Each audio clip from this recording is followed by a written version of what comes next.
नमस्कार दोस्तों, मैं हूं सुबोध और आज की क्लास में आप सबका बहुत बहुत स्वागत है।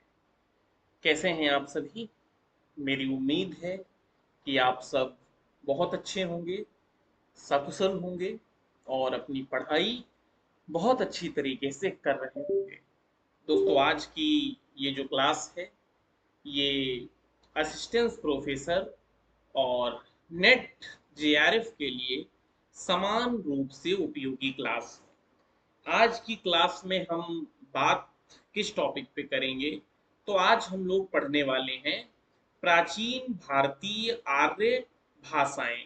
ये आपका पाठ्यक्रम है।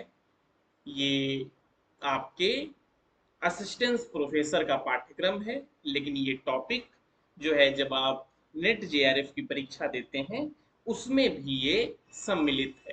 तो इसमें ये वाला जो टॉपिक है, प्राचीन भारतीय आर्य भाषाएं, इस टॉपिक को आज हम लोग पढ़ेंगे। आप लोग ये टॉपिक बड़ा आसान सा समझ के या फिर कई बार बहुत ज़्यादा महत्वपूर्ण न समझ के इसको छोड़ देते हैं, लेकिन इस टॉपिक से आपसे बहुत सारे प्रश्न पूछे जाते रहे हैं और आगे भी पूछे जाएंगे। तो हमको किसी भी टॉपिक को छोड़ना नहीं है।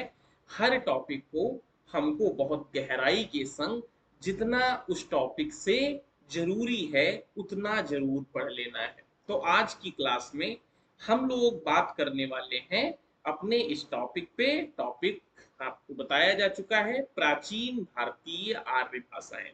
पहले हम लोग भाषाओं से संबंधित कुछ परिभाषाएं देख लेते हैं।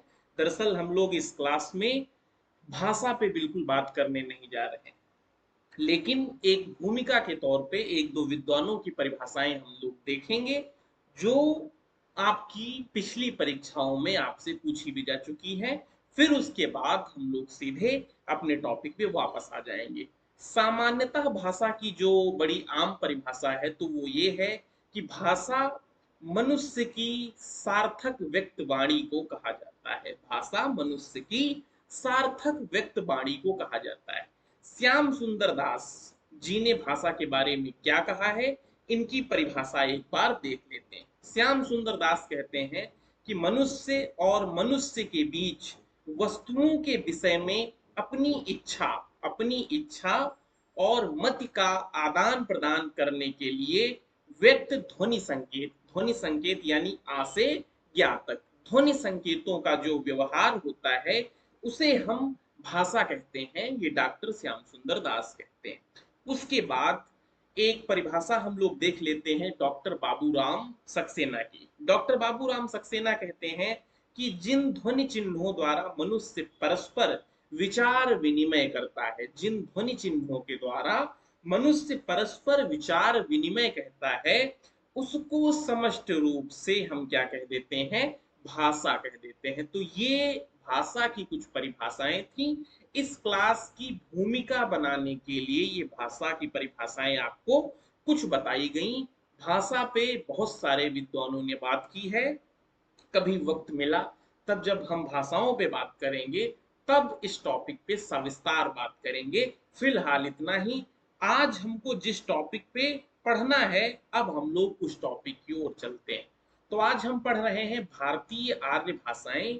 और भारतीय आर्य भाषाओं को तीन अवस्थाओं में बांटा जा सकता है। वे तीन कौन कौन सी अवस्थाएं हैं?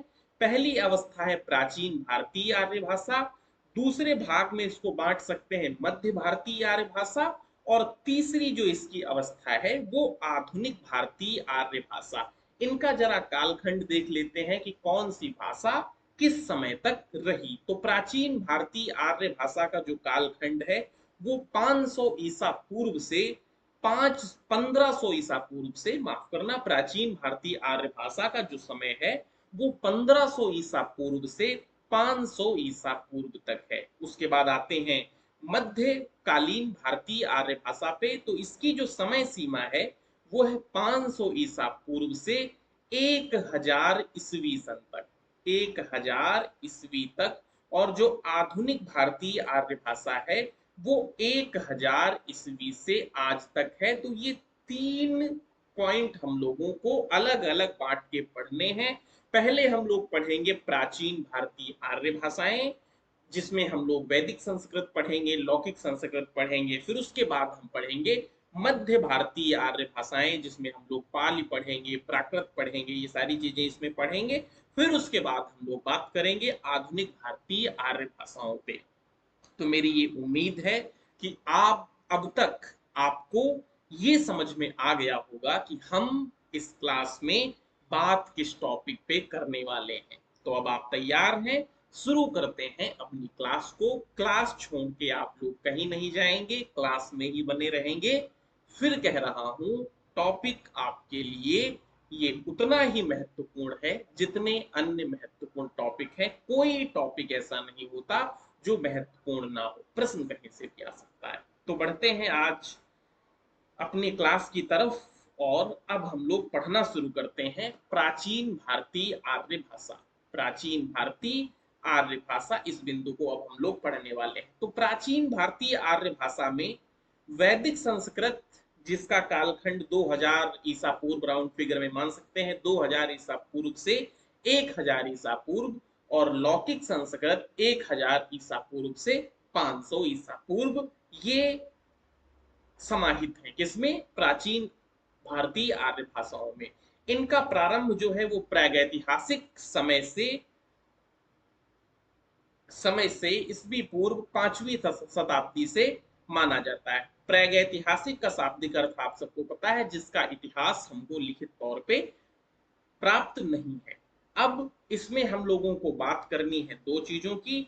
एक तो हम बात करेंगे वैदिक संस्कृत की, दूसरी हम लोग बात करेंगे लौकिक संस्कृत की। तो इस टॉपिक से हम लोगों को फिलहाल इतना ही पढ़ना है। तो सबसे पहले हम लोग बात करते हैं वैदिक संस्कृत की। सबसे पहले हम लोग बात करेंगे वैदिक संस्कृत की। अब हम लोग वैदिक संस्कृत पढ़ेंगे, संस्कृत पढ़ने जा रहे हैं। संस्कृत, वैदिक संस्कृत और लौकिक संस्कृत के बारे में हम लोग पढ़ने जा रहे हैं। तो सबसे पहले हम लोग जान लेते हैं ये जो शब्द है संस्कृत, इसका अर्थ क्या होता है, संस्कृत के माने क्या होते हैं। तो संस्कृत का अर्थ होता है संस्कार किया हुआ, यानी परिमार्जित किया हुआ, यानी परिष्कृत कर किया हुआ। और इसके इसी परिष्करण के कारण, इसके इसी परिमार्जन के कारण, इसके इसी संस्कार के कारण इसे देववाणी भी कहा जाता है, जिससे आप इस चीज को पहले से भी जान रहे हैं। देववाणी किस भाषा को कहा जाता है? संस्कृत को कहा जाता है। भाषा का सबसे पुराना रूप ऋग्वेद संहिता में पाया जाता है। वैदिक संस्कृत का सबसे पुराना रूप तब का है जब आर्य पंजाब के आसपास निवास करते थे। धीरे धीरे आर्य पूर्व की ओर बढ़ते गए, क्रमशः इस भाषा का विकास होता गया। यह भाषा बोलचाल की नहीं, साहित्यिक थी। यानी संस्कृत वैदिक भी है, संस्कृत लौकिक भी है, लेकिन जो वैदिक संस्कृत है, वैदिक संस्कृत ने आम जनमानस की जुबान पे स्थान ना पाकर वैदिक संस्कृत को स्थान साहित्य में मिला, जबकि लौकिक संस्कृत जो है वो आम जनमानस के जबान में घुल मिल गई। वैदिक संस्कृत को वैदिकी भी कहा जाता है, वैदिक भी कहा जाता है, छंदस भी कहा जाता है, और छांदस भी कहा जाता है। वैदिक साहित्य के 4 अंग हैं, ये आपके लिए महत्वपूर्ण बात हो जाती है। वैदिक साहित्य के 4 अंग हैं, और जिसमें पहला अंग है जिसको हम लोग कहते हैं संहिता, दूसरा है जिसको हम लोग कहते हैं ब्राह्मण, तीसरा अंग आरण्यक है, और चौथा अंग उपनिषद है। इनकी संख्या भी आप लोगों के लिए दर्शाई गई है। संहिताएं कितनी हैं? 4 हैं। ब्राह्मण ग्रंथ कितने हैं? 13 हैं। अरण्यक कितने हैं? 6 हैं। और उपनिषद कितने हैं? 108 हैं। तो ये संख्याएं भी आपसे पूछी जा सकती हैं, तो इनको भी आप एक बार कायदे से याद कर लें। अब हम बढ़ते हैं आगे, कुछ चीजें और देखते हैं। अब हम ये जो वैदिक संस्कृत के 4, वैदिक साहित्य के 4 अंग हैं, इस पे हम लोग एक एक पे बात करने वाले हैं। तो सबसे पहले हम पहले बिंदु पे बात करेंगे जो था संहिता। वेदों के मंत्र वाले भाग को क्या कहते हैं? संहिता कहते हैं। ये चीज आप याद रखें, वेदों के मंत्र वाले भाग को क्या कहा जाता है? संहिता। और संहिता का अगर आप शाब्दिक अर्थ जानना चाहें तो संहिता का माने होता है एक साथ रखा हुआ या फिर जुड़ा हुआ। वैदिक संहिताएं 4 हैं। इन चारों संहिताओं को एक एक बार करके देखते हैं। वैदिक संहिताएं 4 हैं, जिसमें पहली संहिता है ऋग संहिता, जिसके बाद जो दूसरी है वो है साम संहिता, जो सामवेद संहिता कहलाती है और जिसमें मंत्रों की संख्या है 1824। उसके बाद तीसरी संहिता है यजु संहिता, जिसको हम लोग यजुर्वेद संहिता कहते हैं, इसी को यजुर्वेद कहते हैं, जिसमें मंत्रों की संख्या है 1975। उसके बाद अथर्व संहिता है, जिसको हम लोग अथर्ववेद संहिता या फिर अथर्ववेद कहते हैं, जिसमें मंत्रों की संख्या 5687 है।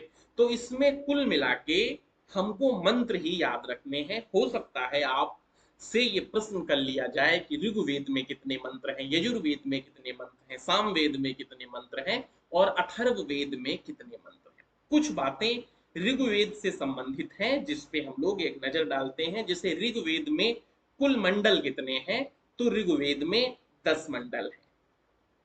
ऋग्वेद में 85 अनुवाक हैं।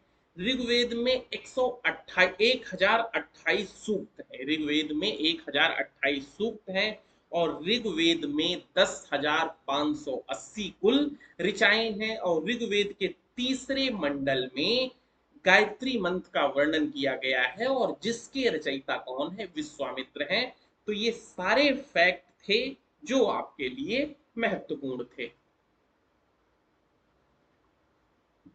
एक बार इनको फिर से दोहरा लेते हैं, आपका रिवीजन हो जाएगा। ऋग्वेद में 10 मंडल हैं, 85 अनुवाक हैं, 1028 सूक्त हैं, 10,580 ऋचाएं हैं। तीसरे मंडल में गायत्री मंत्र का वर्णन है, जिसके रचनाकार कौन है, विश्वामित्र है। आपसे ये प्रश्न पूछा जा सकता है कि ऋग्वेद के किस मंडल में गायत्री मंत्र का वर्णन है, आपको बताना है तीसरे मंडल में। प्रश्न ये भी पूछा जा सकता है कि गायत्री मंत्र के रचयिता कौन है, आपको बताना है विश्वामित्र। प्रश्न आपसे ये भी पूछा जा सकता है कि ऋग्वेद में कितनी ऋचाएं हैं, कितने मंडल हैं और कितने सूक्त हैं। तो ये सारी बातें आपको कंठस्थ कर लेनी है। बढ़ते हैं थोड़ा सा और आगे। यजुर्वेद, यजुर्वेद में कर्म कांड में प्रयुक्त होने वाले मंत्र संग्रहित हैं। अथर्ववेद को ब्रह्मवेद भी कहा जाता है। उसके बाद हम लोग बात करेंगे ब्राह्मण की। वेदों के गद्य को समझाने वाले ग्रंथ ब्राह्मण ग्रंथ कहलाते हैं। ब्राह्मण ग्रंथों का उद्देश्य क्या था, वेदों में वर्णित मंत्रों की व्याख्या करना, नंबर 1। नंबर 2, यज्ञ और धार्मिक कृत्यों की विधियों को बताना। नंबर 3, धार्मिक कर्मों के फल यानी फल श्रुति को समझाना। तो ये जो है ब्राह्मण ग्रंथों का उद्देश्य था, जो ब्राह्मण ग्रंथ लिखे गए। ब्राह्मण ग्रंथों की संख्या कितनी है, सबसे महत्वपूर्ण बात, ब्राह्मण ग्रंथों की कुल संख्या 13 है और हर वेद की, हर संहिता के अलग अलग ब्राह्मण ग्रंथ हैं। जैसे ऋग्वेद में, ऋग्वेद के जो ब्राह्मण ग्रंथ हैं वो ऐतरेय ब्राह्मण है और कौशितकी ब्राह्मण है। यजुर्वेद के शतपथ ब्राह्मण है, तैत्रीय ब्राह्मण है। सामवेद के पंचविश ब्राह्मण और सांडविश ब्राह्मण और अथर्ववेद के गोपथ ब्राह्मण। तो ये हर वेद के अलग अलग ब्राह्मण ग्रंथ हैं और कुल ब्राह्मण ग्रंथों की संख्या कितनी है, 13 है। याद रहेगा, कुल ब्राह्मण ग्रंथों की संख्या 13 है। उसके बाद हम बात करते हैं उपनिषद की।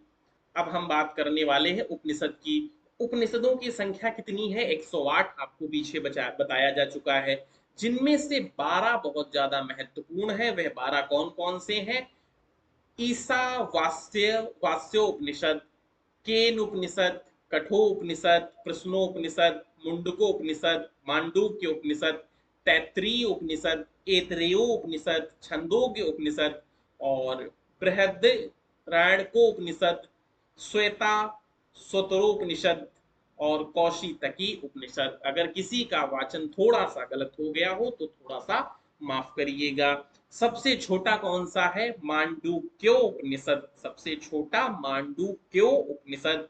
या इसको बोल सकते हैं आसान भाषा में मांडूक्य उपनिषद। और सबसे बड़ा उपनिषद कौन सा है? बृहदारण्य उपनिषद, या इसको कह सकते हैं बृहदारण्य उपनिषद। तो ये कुल मिला के जो 12 प्रमुख उपनिषद हैं उनके नाम आपको बताए गए। और इन उपनिषदों में नहीं, सारे उपनिषदों में सबसे छोटा उपनिषद कौन सा है और सबसे बड़ा उपनिषद कौन सा है, यह भी आपको बताया गया। तो ये बात हो गई उपनिषदों की। उसके बाद वेदांग आपसे बहुत पूछे जाते हैं, ये आपके लिए बहुत ज्यादा महत्वपूर्ण पॉइंट है। वेदांग की कुल संख्या कितनी है? 6। सबसे पहला प्रश्न आपसे ये खूब पूछा जाता है, अगर आपने कभी जो आपकी विगत वर्षों में परीक्षाएं हुई हैं उनके प्रश्न पत्रों में झांक कर देखा होगा, तो ये प्रश्न आपको 2 3 4 बार मिला होगा। तो वेदांगों की संख्या कितनी है? 6। और 6 वेदांग आपको कंठस्थ कर लेने हैं। कौन कौन से 6 वेदांग हैं? शिक्षा, छंद, व्याकरण, निरुक्त, ज्योतिष, कल्प। इसको बिल्कुल रट लीजिए। वेदांग कितने हैं? 6 हैं, जिनमें से शिक्षा, छंद, व्याकरण, निरुक्त, ज्योतिष, कल्प। इसको रट लेना है।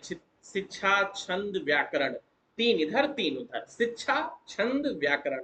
शिक्षा, छंद, व्याकरण, निरुक्त, ज्योतिष, कल्प। निरुक्त, ज्योतिष, कल्प। उसके बाद वैदिक संस्कृत की विशेषताएं हम लोग पढ़ लेते हैं। तो वैदिक संस्कृत में कुल ध्वनियां कितनी है? 13। स्वर कितने हैं वैदिक संस्कृत में? 13। लेकिन हरदेव बाहरी ने वैदिक स्वरों की संख्या 14 मानी है, ये भी फैक्ट आपको याद रखना है। वैदिक संस्कृत में स्वर कितने हैं? 13। स्वर कितने हैं? 13। और व्यंजन कितने हैं? 42। लेकिन इसके संग संग आपको याद रखना है कि हरदेव बाहरी ने वैदिक स्वरों की संख्या मानी है 14। मूल स्वर कौन कौन से हैं वैदिक संस्कृत में? तो अ, आ, ई, उ, री और बड़ा री, फिर उसके बाद इसको री बोल सकते हैं। संयुक्त स्वर ए, ओ, ए, आओ, ये संयुक्त स्वर हो गए। कुल मिला के 13। और वैदिक व्यंजन कितने हैं? 39 वैदिक व्यंजन हैं। ये जो है एक चार्ट आपको दर्शा दिया गया है। ये वर्ग है, ये व्यंजन है। इसमें से अल्प प्राण किस में आते हैं, अघोष महाप्राण किस में आते हैं, घोष अल्प प्राण किस में आते हैं, और घोष महाप्राण किस में आते हैं।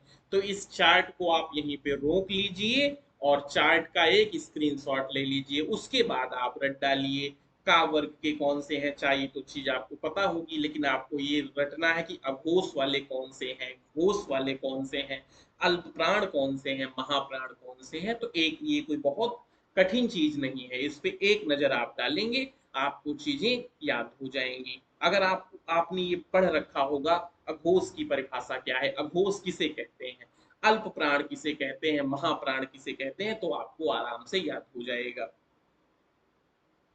फिर उसके बाद एक चार्ट आपको और दिया गया है जिसमें आपको बताए गए हैं कि अंतस्थ व्यंजन कौन से हैं, ऊष्म व्यंजन कौन से हैं। और ये भी ऊष्म में आता अनुस्वार और विसर्ग। अंतस्थ में या, रा, ला, वा, और ऊष्म में सा, सा, शा। और ये ऊष्म में हा, अनुस्वार ये, और विसर्ग ये जो संस्कृत के अंतस्थ हैं ये घोष श्रेणी में आते हैं। ऊष्म जो है वो अघोष श्रेणी में आते हैं। और ये ऊष्म जो हा है ये भी घोष है, अनुस्वार भी घोष श्रेणी में आते हैं, लेकिन विसर्ग अघोष होते हैं। अल्प प्राण महाप्राण में देख लें, जो अंतस्थ है वो अल्प प्राण है, जो ऊष्म है वो अल्प प्राण है, जो घोष है वो अल्प प्राण है, जो ऊष्म है वो अल्प प्राण है, जो अनुस्वार है वो नासिक है, और विसर्ग जो है वो स्वर के बाद आता है। तो ये 2 चार्ट हैं, इनका आप स्क्रीनशॉट ले लें और इसको आप रट डालें। चार्ट आपके लिए महत्वपूर्ण है। वैदिक संस्कृत में 3 लिंग और 3 वचन होते हैं, जिसमें 3 वाच्य होते हैं। एक कर्तवाच्य होता है, एक कर्मवाच्य होता है, और एक भाववाच्य होता है। वैदिक संस्कृत में विभक्तियों का प्रयोग होता है। कौन कौन सी विभक्तियां हैं? विभक्तियां आपको क्रम से रट लेनी है। अभी जो है हाल फिलहाल में नेट की परीक्षा हुई, शायद 24 में आपसे, 24 या 25 में आपसे विभक्तियां पूछ ली गई थी, विभक्तियों का क्रम आपसे पूछ लिया गया था। तो ये आपके पास मौका है, आप विभक्तियां रट डालिए। आपसे ये भी पूछा जा सकता है प्रथमा विभक्तियां कौन सी है, द्वितीय विभक्तियां कौन सी है, तृतीया कौन सी है। तो इसको आपको रट डालना है। विभक्तियां कौन कौन सी हैं? कर्ता, कर्म, करण, संप्रदाय। कर्ता जो काम करता है, कर्म जिस पर काम होता है, करण जिससे काम होता है, संप्रदान जिसके लिए काम होता है, जो चतुर्थ विभक्ति है। फिर उसके बाद चार और हैं जिसमें अपादान है, जिससे अलग हुआ, जो पंचमी विभक्ति है। उसके बाद संबंध, फिर उसके बाद अधिकरण, फिर उसके बाद संबोधन। तो इसमें कुछ बहुत ज्यादा समझाने वाला है नहीं, ये सिर्फ आपके रटने की चीज है, इसको आप रट डालें। इसमें रटना क्या है, पहली चीज विभक्तियां आप क्रम से रट डालिए, फिर उसके बाद आप ये भी रट डालिए कि कौन सी विभक्ति सप्तमी है, पंचमी है। जब आपकी विभक्तियां क्रम से हो जाएंगी तब आपको पता ही चल जाएगा कौन सी द्वितीया है, कौन सी तृतीया, सप्तमी, पंचमी कौन है। और विभक्त के बारे में जो ये एक तरीके से ये आपको बताया गया है कि क्या कौन सी विभक्ति कब प्रयोग होती है, संबंध विभक्ति का प्रयोग कब होता है संबंध बताने के लिए। तो ये भी हल्का सा मस्तिष्क में डाल लीजिए, कई बार वाक्य के अंदर से आपको आपसे विभक्ति पूछ ली जाती है। तो ये बात हो गई विभक्ति की, और इसी के संग वैदिक संस्कृत का संस्कृत की बात होती है खत्म। अब हम लोग बात करेंगे मध्यकालीन आर्य भाषा पे। और मध्यकालीन आर्य भाषा में हमको पाली पढ़नी है, प्राकृत पढ़नी है, अपभ्रंश पढ़नी है, और सविस्तार पढ़ना है, गहराई के संग पढ़ना है। लेकिन हम इस मध्यकालीन आर्य भाषा पे आज बात नहीं करेंगे, इस पे हम बात करेंगे कल। आज की क्लास में सिर्फ आपको इतना ही पढ़ना है। उम्मीद करते हैं कि क्लास आपको पसंद आई होगी। क्लास अगर आपको पसंद आई है तो क्लास को लाइक कर दें, चैनल को जरूर सब्सक्राइब कर लें, क्लास को दोस्तों के संग शेयर भी किया करें। आज की क्लास में फिलहाल इतना ही। तब तक आप सब अपना ध्यान रखें, अपनों का ध्यान रखें। नमस्कार।